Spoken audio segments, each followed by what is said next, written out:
अनाथ बेटा। रूपा और शेखर सरिता विहार में रहते हैं। वो अपनी जिंदगी में बेहद खुश होते हैं। दोनों का शौर्य नाम का एक बेटा भी होता है, जिस पर दोनों ही अपनी जान छिड़कते हैं।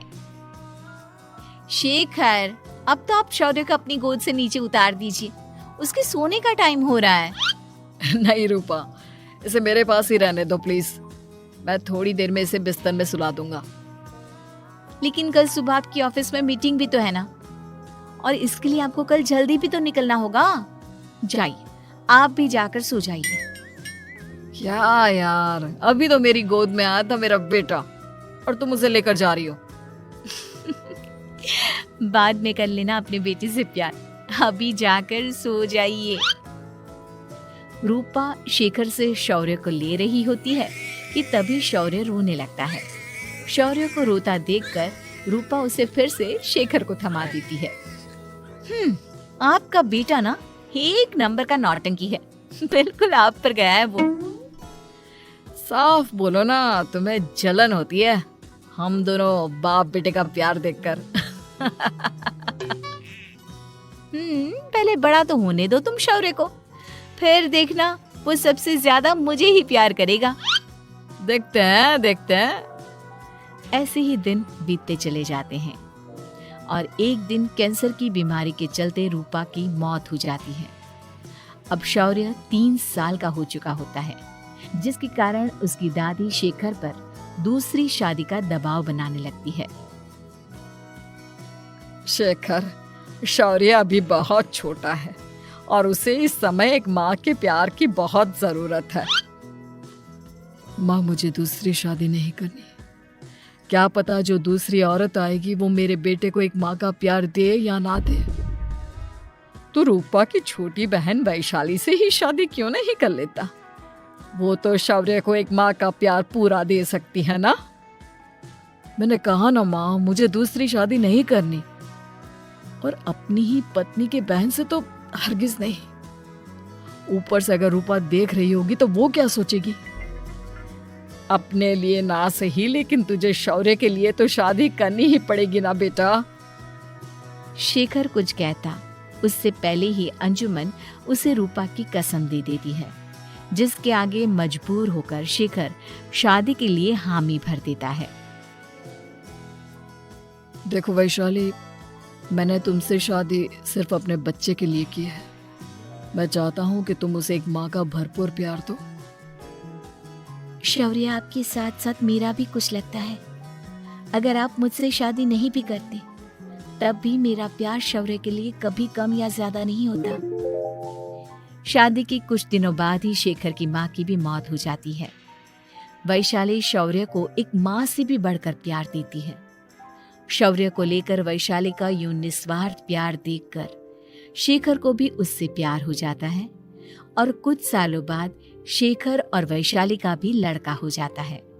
लेकिन इसके बाद वैशाली का शौर्य को लेकर बर्ताव बदलने लगता है। वैशाली, मैं देख रहा हूँ तुम आजकल शौर्य का जरा भी ध्यान नहीं रख रही हो।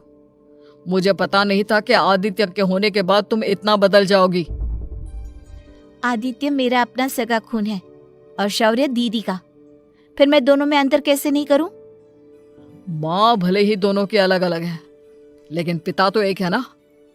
अगर मुझे पहले पता होता कि तुम इतनी जल्दी बदल जाओगी तो मैं कभी तुमसे शादी ही नहीं करता। हाँ, तो किसने कहा था आपसे मुझसे शादी करने के लिए? मैं थोड़ी ना आई थी आपके पास, आपकी माँ ही आई थी मेरे घर आपका रिश्ता लेकर।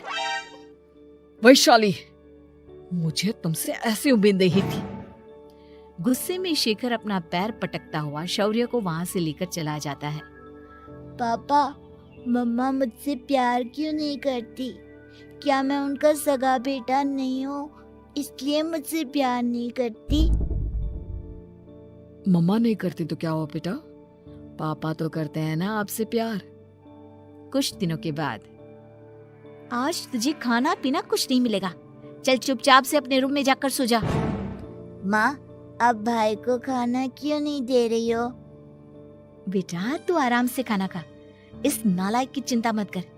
एक दिन खाना नहीं खाएगा तो मर नहीं जाएगा ये। अगर भैया नहीं खाएंगे तो मैं भी नहीं खाऊंगा। तू अपने भाई का भक्त क्यों बन रहा है? ये तेरा सौतेला भाई है, सगा नहीं जो तू लक्ष्मण बन रहा है। माँ, आपको इतना भी नहीं मालूम? श्री राम और लक्ष्मण सगे भाई नहीं थे। श्री राम माता कौशल्या और लक्ष्मण माता सुमित्रा की कोख से जन्मे थे। दोनों की सिर्फ पिता एक थे, लेकिन माँ अलग थी। मुझे ज्यादा ज्ञान देने की जरूरत नहीं है। ये सतयुग और त्रेता युग नहीं है, समझे? आया बड़ा भाई का चमचा। इतना कहकर वैशाली वहां से चली जाती है, जिसके कुछ टाइम बाद शेखर वहां आता है और आदित्य उसे सारी बात बताता है। मुझे माफ कर दो शौर्य। तुम्हारी माँ के जाने के बाद मुझे दूसरी शादी का फैसला करना ही नहीं चाहिए था। अगर मैं दूसरी शादी नहीं करता तो शायद आज तुम्हारी ये हालत ना होती।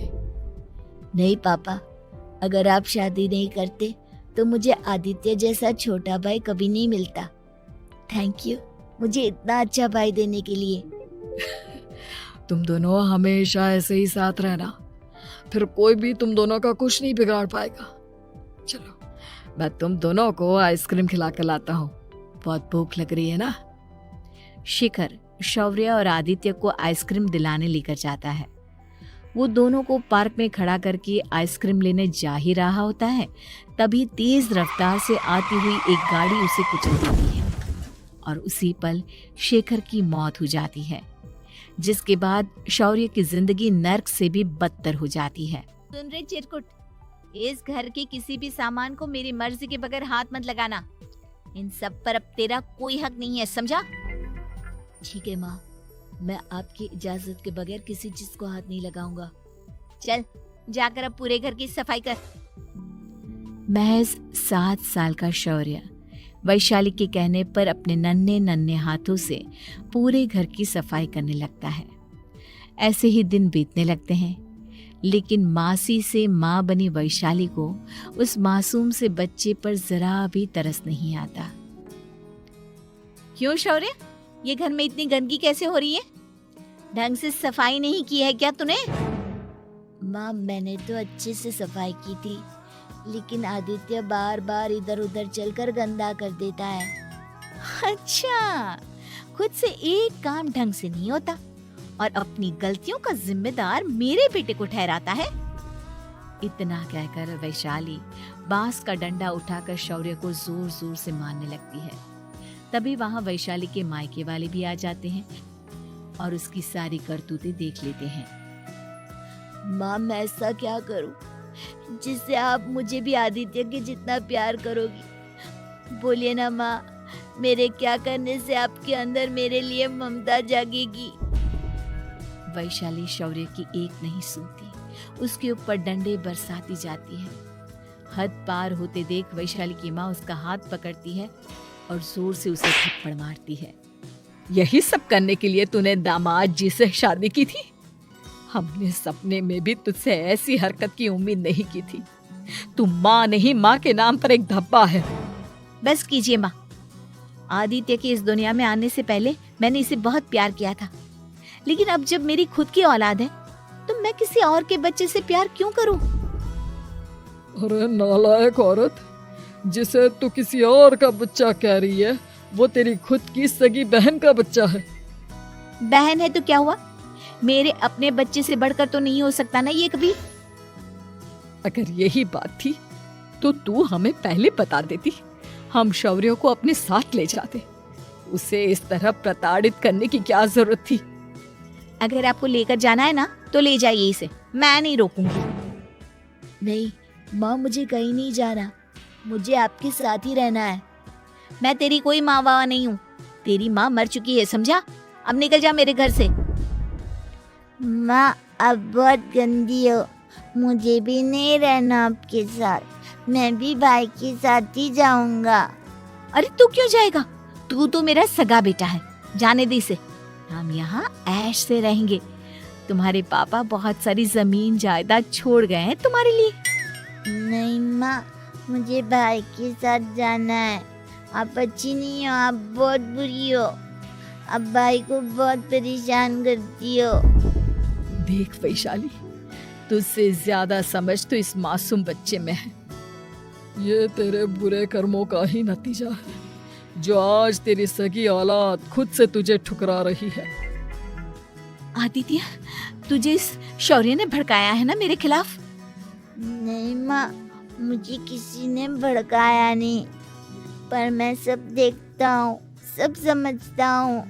भाई बहुत अच्छा है, वो आपकी जैसा नहीं है। चलिए नानी। इतना कहकर वैशाली के मायके वाले आदित्य और शौर्य को अपने साथ ले जाते हैं और इस तरह वैशाली बड़े से घर में अकेली पड़ जाती है। दो बेटों के होते हुए भी आज उसे माँ कहकर बुलाने वाला कोई नहीं होता। तो दोस्तों, अगर आपको ऐसी ही और भी मज़ेदार और चटपटी कहानियाँ सुननी हैं तो मेरे चैनल को अभी सब्सक्राइब कर लो। मिलते हैं अगली वीडियो में, तब तक के लिए बाय बाय।